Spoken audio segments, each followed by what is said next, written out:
A expectativa de vida praticamente dobrou ao decorrer do século XX.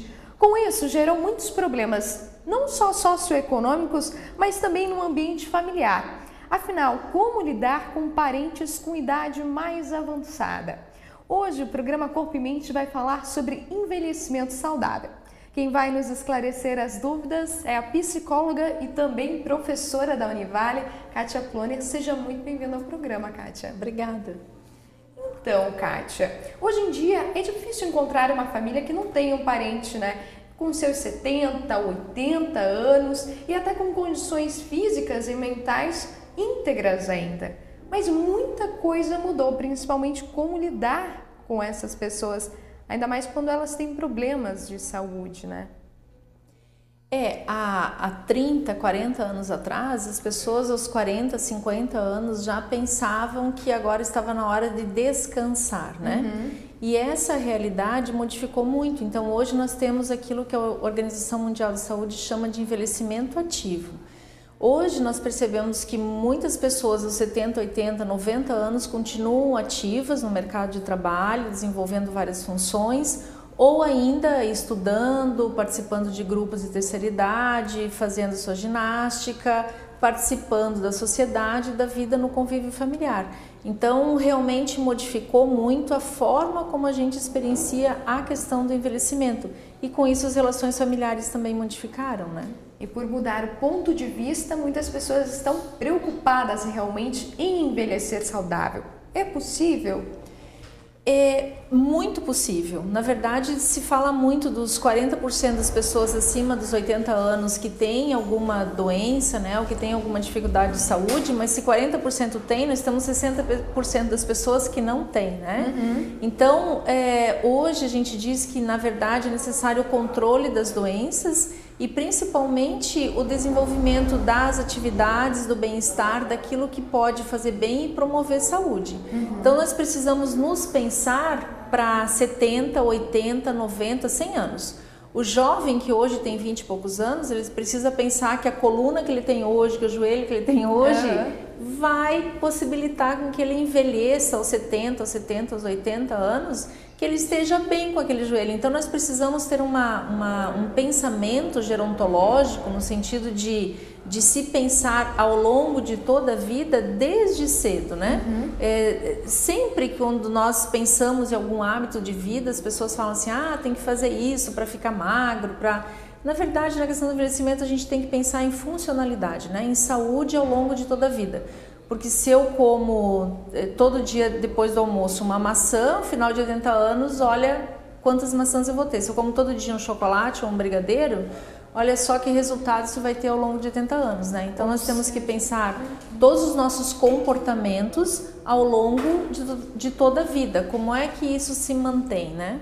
Ou seja, a preocupação ela tem que ser constante. Não apenas quando já está na terceira idade, que precisa realmente se preocupar com a saúde, mas na juventude, até porque é alguma coisa daquilo que tu colhe, tu planta realmente quando tu estiver na terceira idade, né? Pois é, se nós tivermos bons estilos de vida, se a gente procurar viver bem, a gente não precisa se preocupar, a gente vai se ocupar com um estilo de vida saudável.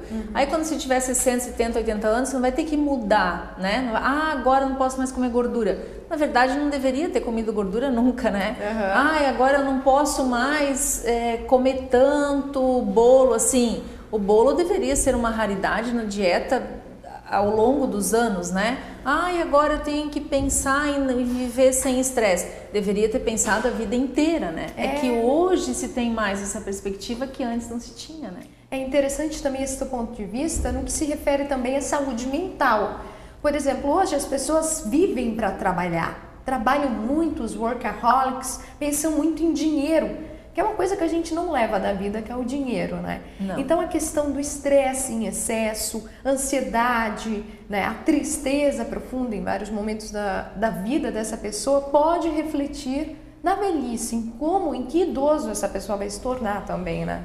Eu me preocupo muito com essa questão, porque e imagino que todos os jovens hoje deveriam pensar nisso, né? Porque o que nós percebemos ao trabalhar com pessoas que têm 60, 70 anos é que quem não construiu uma família, quem não construiu uma rede de suporte social, quem só pensou em trabalho a vida inteira, quando se aposenta ou quando é aposentado, a pessoa acaba se perguntando: o que eu fiz com a minha vida?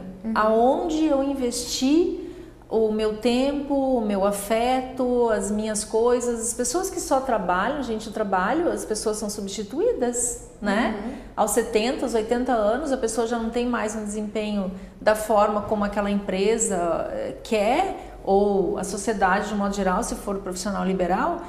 Aos poucos as pessoas vão solicitando por outros serviços, outros produtos, né?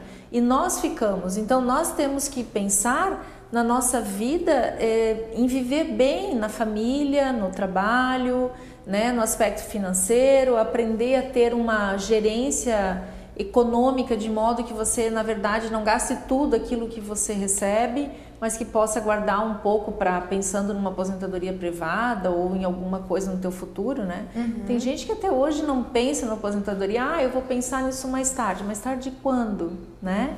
Então é necessário que as pessoas se pensem ao longo de 70, 80 anos, porque a tendência das pessoas chegarem lá é muito grande hoje. Interessante. Isso que tu falou, a gente está falando que realmente aquilo que a pessoa faz na juventude reflete na velhice dessa pessoa. Então vamos pensar em um outro ponto de vista. Agora vamos ver um idoso. A forma como ele trata as pessoas, a forma como ele lida com a vida é um reflexo então do que ele foi na juventude, do que ele já suportou na juventude. Essa pessoa, ela tende a ser, tem pessoas que tendem a ser muito estressadas, não aguentam mais nada, né? Estão por aqui, como dizem, né? Já não suporto mais isso. Esse tipo de pessoa ainda tem como fazer um tratamento, ainda tem como voltar tudo aquilo e querendo não transformar, ajudar aquela pessoa a viver melhor? Vários estudos mostram que inclusive pessoas com mais idade, foi feito um estudo de pessoas entre 75 e 85 anos, né? O quanto elas se beneficiavam de grupos de reflexão, grupos de autoajuda, né? E essas pessoas aproveitam mais do que jovens e adultos, né? Então sempre é tempo de mudança. Isso também é algo que já ficou para trás. Antes se tinha muito a ideia assim: eu sou velha demais para mudar isso, para fazer alguma coisa. Não existe isso. Se a pessoa tem 70, hoje o número de pessoas centenárias tem aumentado muito. Às vezes ela vai viver mais 30 anos. E mais 30 anos achando que não tinha mais tempo para mudança. Enquanto tem vida, tem tempo, né? Então, o meu convite sempre é para que as pessoas que estejam, né, mal-humoradas, não interessa a idade que estejam, que elas reflitam sobre qual a consequência desse ato ao longo da sua vida, né? E que elas possam procurar ajuda se não conseguem sair disso sozinha, né?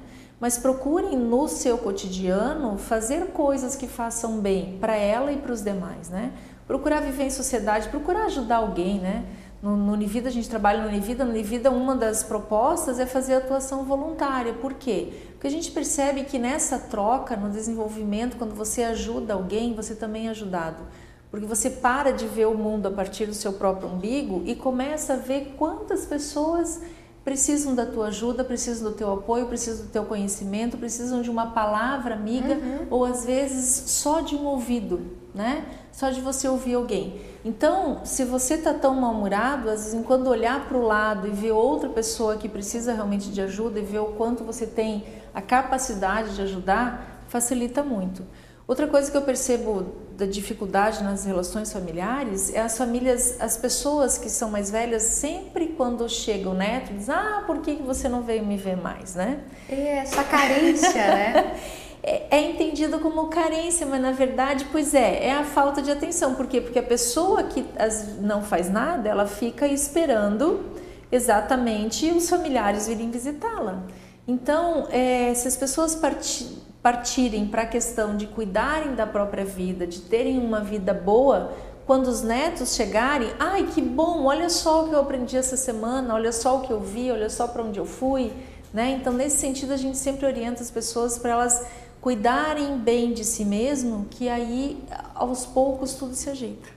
É aquela questão da mente ocupada, né? Ocupar a mente realmente. Tem pessoas mais velhas que gostam de tricotar, ou então, até porque é uma conversa em grupo, com as amigas. O exercício físico é muito comentado e realmente deve fazer a diferença também na vida dessas pessoas, né? Quando a gente tá bem com o corpo, a gente tá bem com a vida, né? Isso faz com certeza a diferença, né, Kátia? Faz muita diferença. Elas terem grupos de apoio, grupos onde elas participam, o grupo do chá, o grupo do tricô, né? Ou o grupo da bote, ou o grupo do coral. Isso faz muito bem porque é um local de convivência e nessa convivência você conversa, você lembra das suas coisas, você conta as suas coisas, você tem coisas para contar em casa depois, né? Então realmente se estabelece uma troca extremamente saudável com a sociedade, né? É igual tu comentou ali do Univida, né? O Univida, para quem não conhece, é um curso disponibilizado pela Univale para pessoas com idade mais avançada, né? Tem gente de 40, 50, 60, não tem limite de idade, pode ir com qualquer idade e tem diversas disciplinas, inclusive a Kátia dá aula e fundou o Univida, mas sobre isso a gente vai falar no próximo bloco. Eu também fui até o Univida, conheci histórias de vida incríveis que vocês vão realmente se motivar, refletir um pouquinho mais sobre a terceira idade. Eu já volto.